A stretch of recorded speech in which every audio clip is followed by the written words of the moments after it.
ngomong itu tahu persis saya. Jadi kita tidak menyalahkan kondisi itu, tapi bagaimana kemudian kita ke depannya untuk merencanakannya. Kemudian ada juga pola yang dapat uang, dapat gaji misalkan, atau habis jual jagung, belanja habis. Ada? Ada. Ya kan? Belanja habis, ya.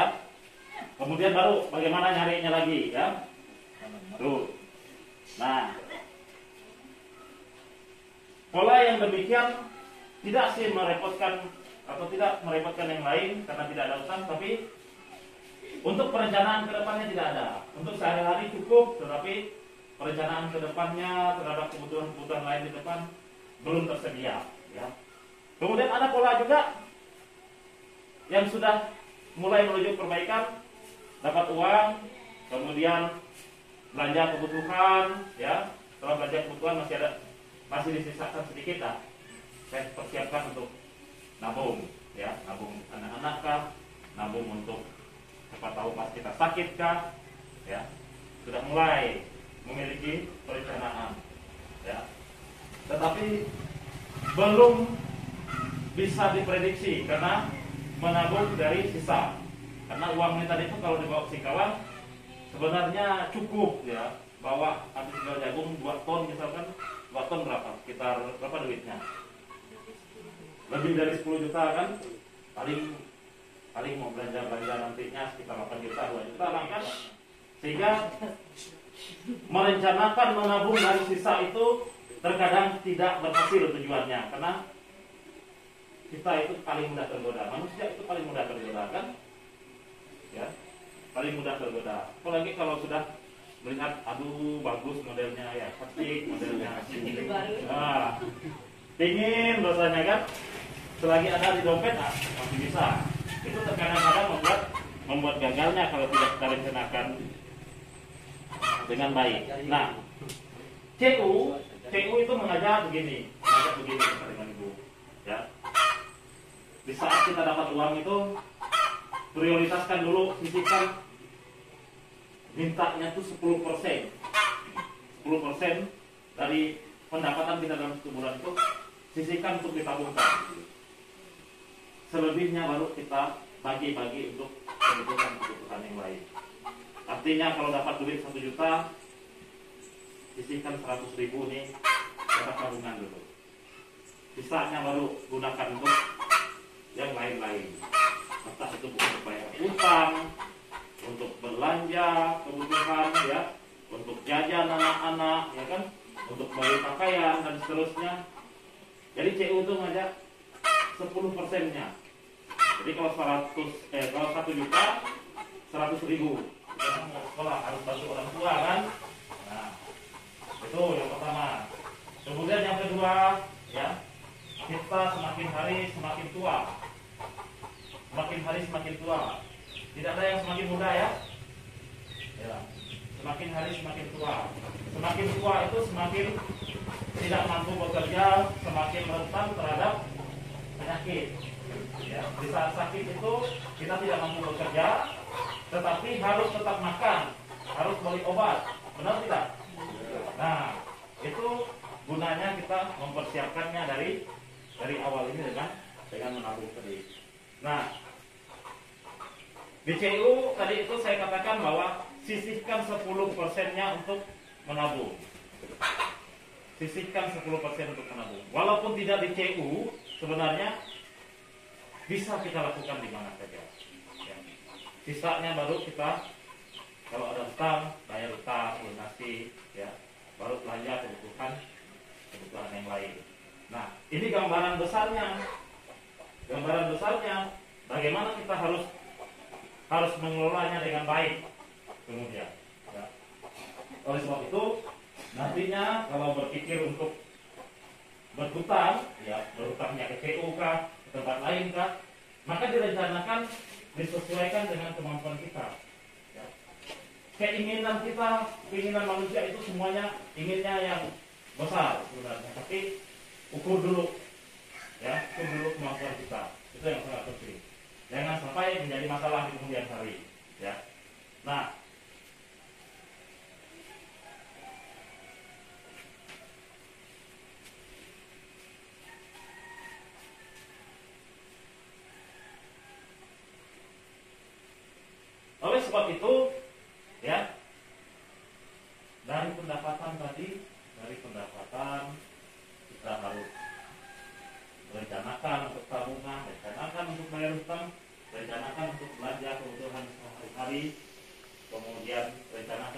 pendidikan, rencanakan kalau hari raya nantinya Natal bisa beli pakaian anak-anak, ya.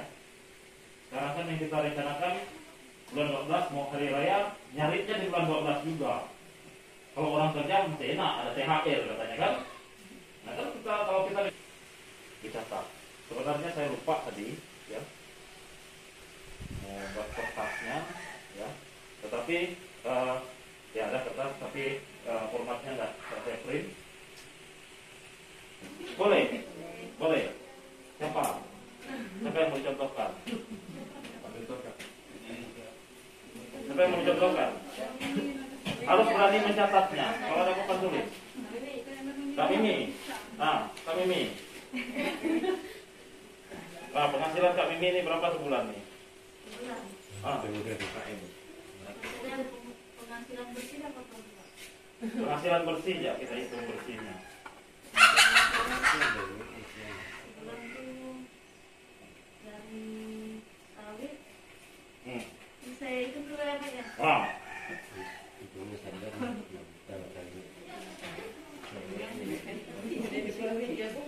Kira-kira apa dapat Pak Laka? Kan untuk contoh kan?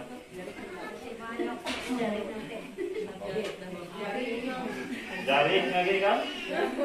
Jagung, sawit, inang, berapa? 7 juta.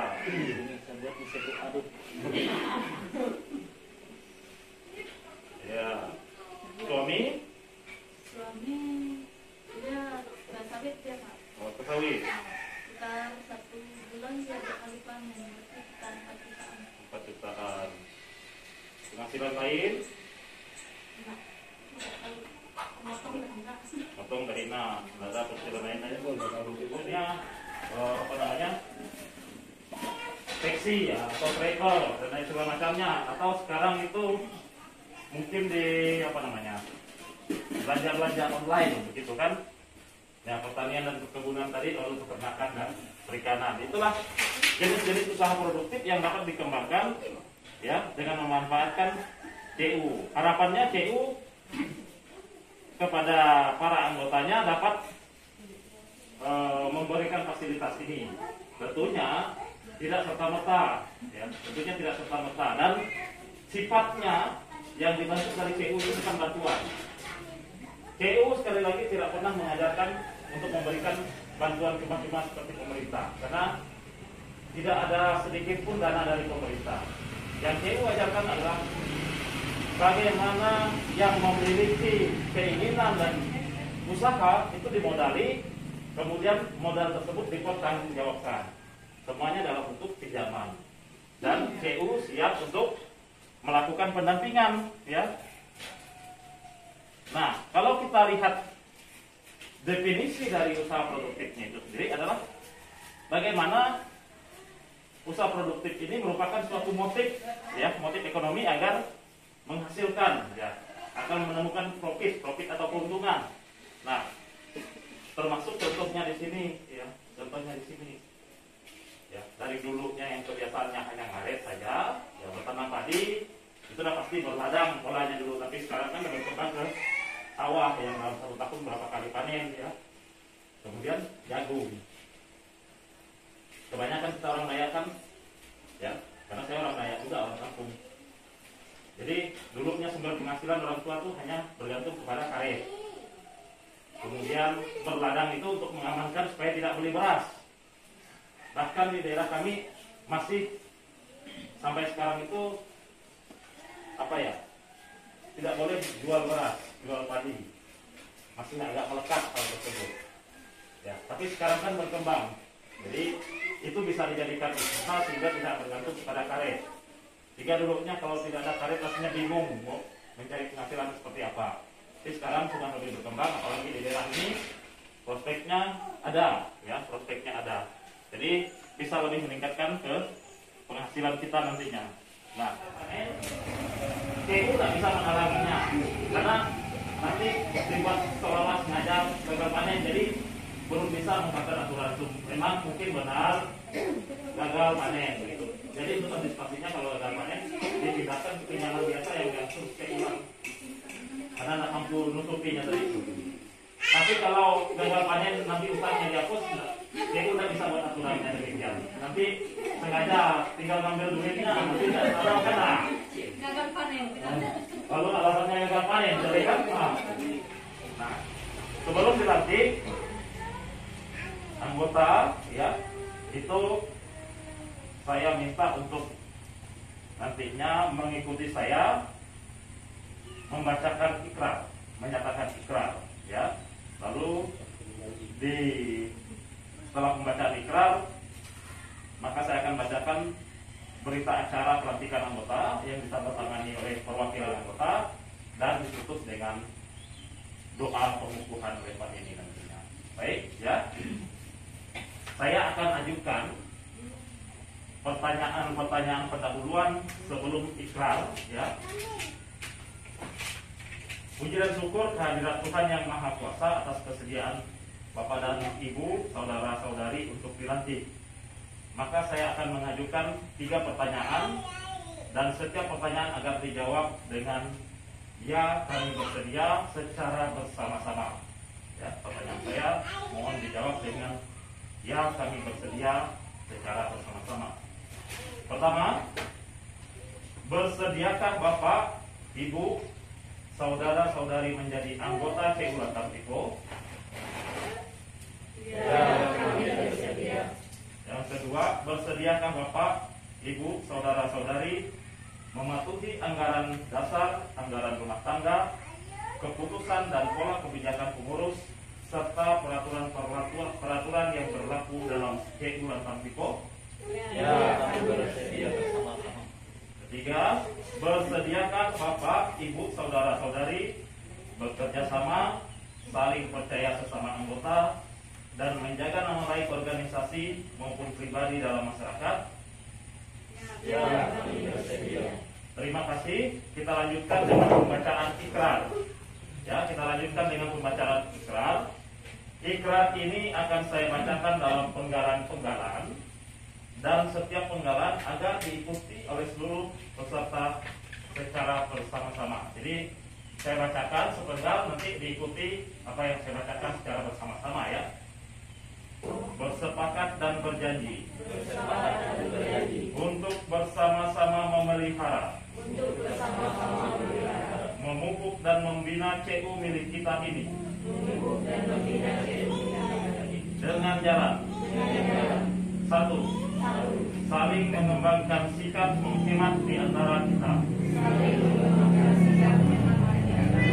saling menggunakan uang secara bijaksana di antara kita, saling melayani antara sesama kita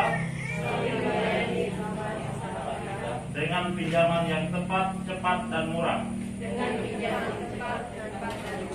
saling mendorong ikut sertanya teman-teman kita di dalam CU ini.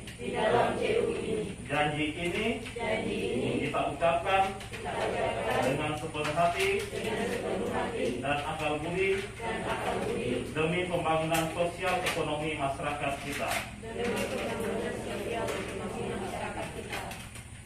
Tumyang, tanggal 15 Juli 2021.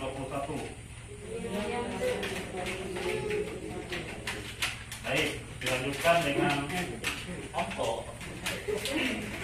berita acara pelantikan anggota, ya. Saya bacakan berita acara pelantikan anggota. Berita acara tentang pelantikan anggota pada pendidikan dasar di kantor cabang Samalatan.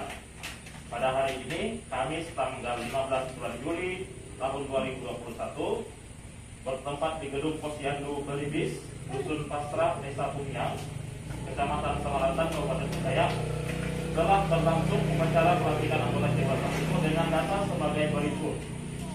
Yang mengajukan permohonan yaitu 16 orang, mengundurkan diri tidak ada, ya. Tadi sudah saya tanya, ada?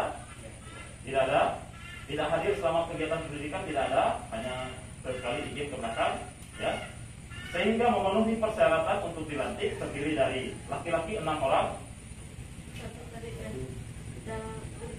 ada kerja, ya. Perempuan 10 orang, sehingga total jumlahnya adalah 16 orang. Demikian berita acara pelantikan anggota ini dibuat untuk dipergunakan sebagaimana mestinya. Sumiang 15 Juli tahun 2021. Saya ulang Tipo, ya. Mewakili pengurus, saya manajer KC Samaratan Elias Tanok, menandatanganinya. Kemudian bidang layanan anggota Bonifasi Deni Albar menandatanganinya, dan 5 wakil peserta saya minta untuk ke depan menandatangani berita acara pelantikan anggota.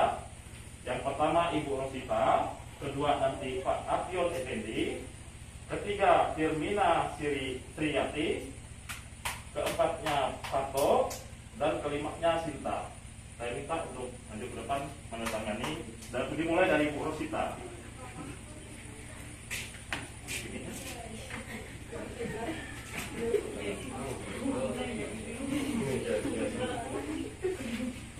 Berikutnya Pak Apion.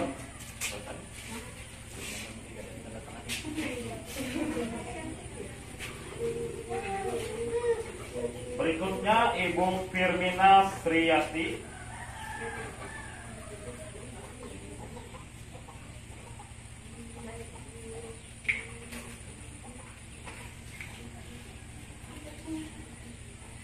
Berikutnya Pak Parto.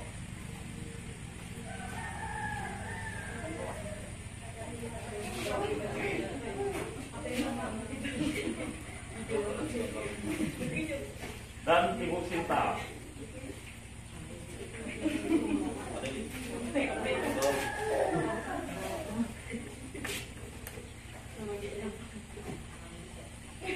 Oke, terima kasih untuk kita semua atas pelantikan ini. Selanjutnya kita tutup rangkaian kegiatan ini dengan doa pengukuhan. Saya minta pada ini untuk membawa kita dalam doa pengukuhan.